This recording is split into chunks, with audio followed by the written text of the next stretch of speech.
Yo, we just people from the north side. Once and Timmy's at the shore fine. Winter ready on the four ties. Heavy traffic during 4-5. Gotta hustle on your own time. Color people every port side. We just people from the north side. Ladies and gentlemen, what's up? It's your host, your boy George Mackay, and I'm back here, Desi Wrestling Summer Heat, and I'm with one of my favorite people.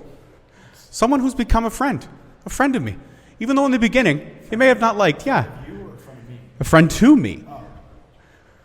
Ladies and gentlemen, Steve Maclin. How are you, buddy? Doing good, doing good. Traveling here was good. It's raining today, so I know the fans are going to be lining up here soon, but hopefully they get indoors soon. Absolutely, and you know, you just said something to me that's very interesting before we recorded. It's your first cage match. Yeah, I'm excited, especially with Trent for the rivalry we kind of have going on here, especially the story we're trying to tell. I'm very kind of, not nervous, but going into this with no idea of what I'm planning to do or what could happen. We'll tag him and bag it. Mayhem. Yes. And then, of course, my wife telling me, please no blood, none of this, none of that when I left the house, so we'll see how that goes. I've always wondered how those wrestling conversations happen between husbands and wives that are in the business. Because do you also have those same words of wisdom for her when she does crazy matches? No, I just make sure she's okay. Make sure she's okay. And that's all that matters. Yeah. Let her do her thing. You let her be free, but you don't feel the freedom on your end. I think that's how a relationship works. Yes, you would be right. That's marriage. Yes, you would be right. That's as far as I'm going to go in that conversation. I love it. Listen, we're both married. We understand what happens, and this is pre-recorded, so we're both going to get in trouble. So let's just look in the camera and say, honey, my honey, I love you. Steve Maclin would like to say. D, you're always right. We've now covered every base, because now you can just play that clip, and Deanna will know. She's always right. I could send this to you. I can even do like a thing and like a whole thing. She's always right. I love it. So, first steel cage match, you're unsure what you're going to do, but the rivalry here has been so solid because, in a lot of ways, you won this title and the Impact World title simultaneously. And yet, you had to give up both simultaneously. So, it's actually great since the last time we spoke to kind of get your perspective. When you suffer an injury like that, you have to give up the TNA World title, or at the time, the Impact World title, now the TNA World title, and you had to give up the title here plus any other titles you were carrying. That's gotta suck because all those titles you had to give up, you never lost. Yeah, it's hard work, but then it's a bump in the road you just got to deal with, and it's something that we learn from as talent, and me as an individual, it's something that I've grown from now, knowing like, all right, what are my limitations, and it's also helped me outside of the ring be a little bit more careful of how I'm treating my body and what I'm putting into my body, stretch more yoga, actually warming up before matches for once. You never warmed up before? Not really. I kind of still don't. I kind of just throw up, move around a little bit, a couple of push-ups here or there. Deanna would not be happy about that. But no, she doesn't really do the same thing. I pace a lot. You'll see me walking here. Okay, you're like me. I'm The a ADD pacer. kicks in, and you have that nervous energy you have to expel. Yes. I get it. So it's I grew from it, if anything. I love that. Well, I want to talk about growing because I want to talk about your evolution of Steve Maclin in TNA.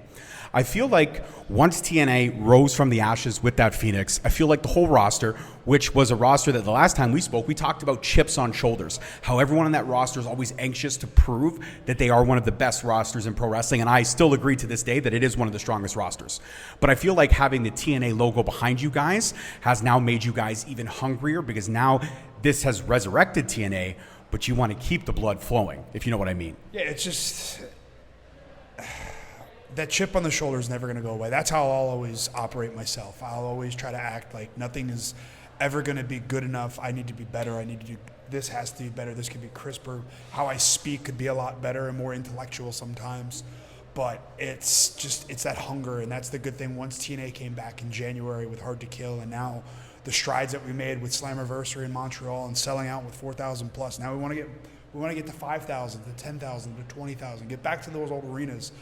And get over to the UK, just travel the world. Like, we want to get TNA out there for the brand that it is, and to me, it's the best pro wrestling that is out there from start to finish of any show. And that's my opinion, and that's not to say I'm a flag bearer of it, but that's just what I strive for. No matter what, anytime I'm out there, I'm representing myself, but I'm also representing TNA.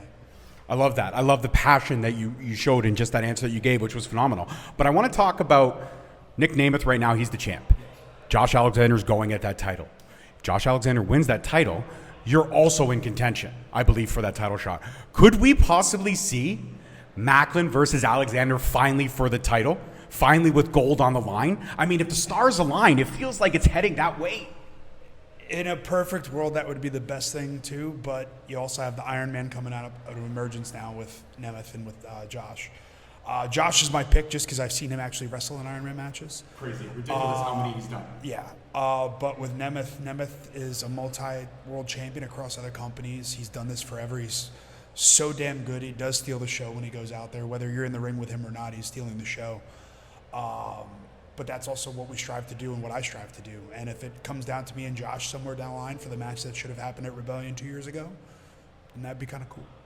That absolutely would be ridiculously awesome. And of course, I mean, I think in the promo package, if that were to happen, they should show that picture of you and Josh with that unicorn and Josh. Like, I thought that picture was phenomenal.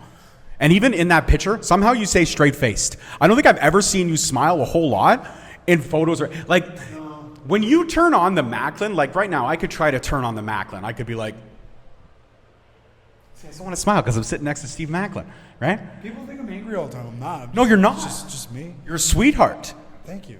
You're welcome. I mean that. My wife tries to tell everybody that, but nobody believes her. Well, your wife is also a sweetheart, and I love the fact that I was able to get both of you guys on the show at different times in your careers. I got her right before kind of her farewell, and she moved on to AEW. And I got to ask, it must be hard not working with your best friend all the time. It is and it isn't. It's fun to see the hunger back in her right now because she got to such a high point in TNA. Or Impact at the time, where she was the reigning champion, multi-world champion, tag team champion of the Knockouts. And then now she's got to go reinvent herself in a way to a new audience at AEW. And that to me is awesome to see because she's just hungry again with it. Like, she's never lost her hunger, but like she's got a little bit more oomph behind what she's doing. She's got a little bit more of a spark, and she's hungry for that spot, and that's what she's fighting for. And I enjoy to watch that because that's how our house is. We want to be the best at what we do. Absolutely. I mean, and you think of the roster that's over there, the matches, the dream matches that she can have. Her Britt Baker, her Toni Storm, which we've already seen, her Mercedes. Like, the list goes on and on of the dream matches that are there. I mean, I'm not going to lie, one for me would be her and Thunder Rosa. I think that would be bell to bell a banger. We just got done with that with the bull rope match. You didn't watch? I did not watch. See? Whoops. So, okay, see, that's the problem. It was Saturday at Collision. I wasn't, like, I got a lot of stuff going on. Okay, so I'm sorry. I didn't know there was a bull rope match. Live interviews with wrestlers, you gotta know what's going on. I do know what's going on. Are you questioning my integrity? There's so much wrestling to watch, though. Yeah, so that actually leads to my next question. With apologies, I'm sure that match was dynamite. I'm going to watch it now. I'm going to get fucking... I'm going to have to edit this whole part out. It's all fucked up. It was Collision? No, I said I'm going to have to watch it when it's done. God damn it, Steve. Jesus, wrestling fans, I apologize. I'm an interviewer that's behind on his... Okay, so that dream match happened. In a bull rope match. In Texas. Texas bull rope match. Yeah. Missed out on that one. It's great. They both play.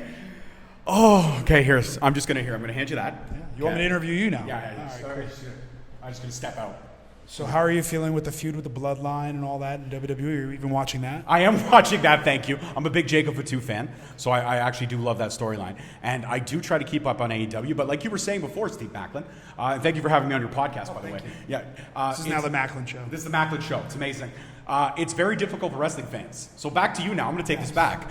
You said it yourself. It's not, you don't, I know, but you don't envy wrestling fans because there's so much to watch. There's so much. And as a wrestling fan now, I think people have their favorites where they watch on each company. And it's kind of like, for me, with being a fan, I love the New York Giants. But growing up, like, I love individual players on other teams. Granted, I've never loved a Cowboys player, but Jason Witten is one of the better tight ends that's ever played the game. And I enjoyed watching him. But other than that, Cowboys can give two shits about the Cowboys. I'm a Giants fan too, by the way. So, I am a legitimate Giants fan. Did you see Jones's pick six earlier? Yeah. Whatever. I have very, very low expectations that I'm not disappointed this season. Yeah. But no, everybody just picks their favorite players now. And it's the same in wrestling, where you have your favorite players and your favorite wrestlers that are in each company. And that's kind of, I think, where everybody kind of is at now. See, I try to follow their individual socials, but it's so hard to keep up on that too. It's just everywhere, and it's hard. And there's so much, and there's a plethora. And like you said, there's favorite teammates. But one product I do keep up on a regular is TNA. And and I'm not saying that because you're here and I'm afraid of you. I am. But I do keep up on TNA regularly because you know what? TNA is seamless for me, much like MLW. When MLW was doing their weekly product, 1 hour, not a whole lot to, strive your attention. And also, too, like, I have ADD, but now with all these factoids of like little, I get lost in the sauce. Yeah. You know how many times I've tried to watch The Rookie, and my wife will have it on, and I'll be playing a game on my phone, and she'll be like, "You're missing out on The Rookie." I'll be like, "What happened? What happened to Nolan? Do you watch The Rookie, by the way?" It's a good show. 6 seasons. Nathan Fillion, man. It's awesome. Look it out. Oh, are you gonna take my? Wow, a recommendation to Steve Just Maclin. restarted Sons of Anarchy again. You can never go wrong with that.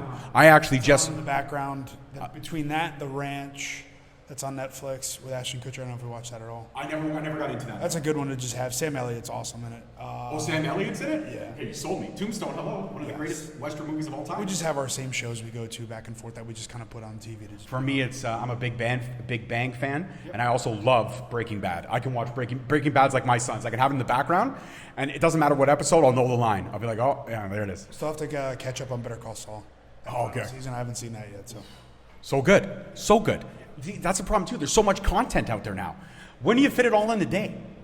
You don't. You can't. No. So this interview has proven that I have fallen very bad at the wheel at AEW. I need to catch up on the product. Okay. I apologize. I apologize to Deanna. I know she's going to watch this. I'm sorry. You deserve better as a fan. Sorry. Yeah, sorry. He's, like Steve said, you're always right. 100%. And also, you could whoop my ass on any given day. She could. She could easily whoop she'll me. whip my ass. She actually did admit that she could whoop your. When I sat down with her, I asked her, I go, who's better in the ring? She said, it's me. Yeah. And you're okay with that? She's right. She is right. She's right. She is a lot more agile. She's got speed too. But you do have power. Yeah. But she's slippery. Yeah, she'll break my arm. She will. And she'll do it with a smile on your face. Yes. I think she will. And I'll probably enjoy it too. That's the weird. Do you guys have a safety word? Okay, my final question to get back on the ring. We talked about the chip on the shoulder and TNA still and you having the chip on your shoulder yourself, not even the roster, but always having the. Is there ever a moment in your career that the chip has gone away with all the successes that you have, or do you always feel like that chip is still there? Because you feel like, are you always trying to prove something to yourself, or are you always trying to prove something to the wrestling world? I'd say both. More or less, it's proving to myself that I have the belief and the ability of what I'm capable of doing. Like tonight with the cage match here, I've never had a cage match, so like this is new territory for me to have fun with. But for me to have a chip on my shoulder all the time, it's just to still keep going out there and prove to myself that I can do this at a high level. And then the fans will let me know when I can. And I'll probably know myself when I can't do that at a certain level. But I like to know that I can do it for myself, and let alone the fans who are paying the ticket, who are buying a seat, who are buying my 8x10s or T-shirts at television. And it's just cool, especially like I did an indie up in New York not too long ago, and for a little girl to just sit there, and I was heckling her a little bit, and then her and her dad are the first two people at my merch table right after, and I was like, oh, did you have fun? Like, that to me is the enjoyable thing. For me at least, is like that was me as a kid, and like I was with my dad or my mom going to shows, and it was just always a cool thing. So to me, that's something I don't ever want to lose, and for me, that's why I stay hungry that way and keep that chip on my shoulder. I love that. I think that's fantastic. And there's one other bonus thing I want to talk about is the last time you were here at Destiny, we have an awesome picture of you right after you got thrown into a garbage can, and you stunk. And you stunk, and you came right up in the middle of the picture. Yeah, the Canadian trash bin. And it was covered in beer, because that's what we drink out here is a lot of beer. It's a lot of beer. So on a scale of 1 to 10, was that a first for you as well? Going into a trash can? No. That wasn't your first trash can? No. Oh, you've been through a lot of those. Yes. Nice. Yes, I was a dumb kid who did what I'm going to do tonight off the top of this cage, probably off of my garage, garbage cans, everything. Just I emulated Mick Foley, the Hardys. That was my childhood, and I get to do that as a grown man now in my underwear. I like that. So are you channeling 12-year-old Steve Maclin tonight? Every day. Stevie Maclin? Yeah. Was it Stevie? Was it little Stevie? Nobody calls me Stevie. I'm going to get so much. I did not know that. Oh, jeez. Yes, we're hitting my 12-year-old, 13-year-old self here. Steven. We're hitting Steve. Yes. Steve. Just Steve. Okay. You're very angry with me right now. I didn't know about Stevie. Which is pretty fun. Okay.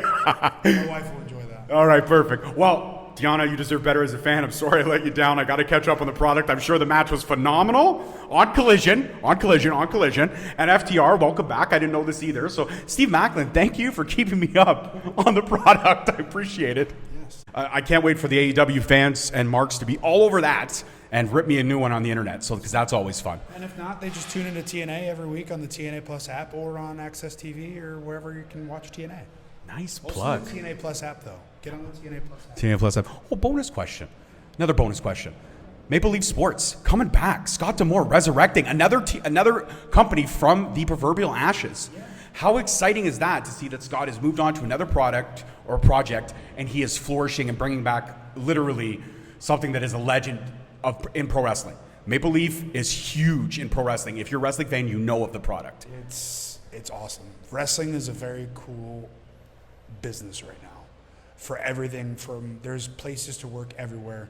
Whether you come look at indie talent, whether you're watching people on television, whether you get to see me wherever I end up popping up here or there, it's fun.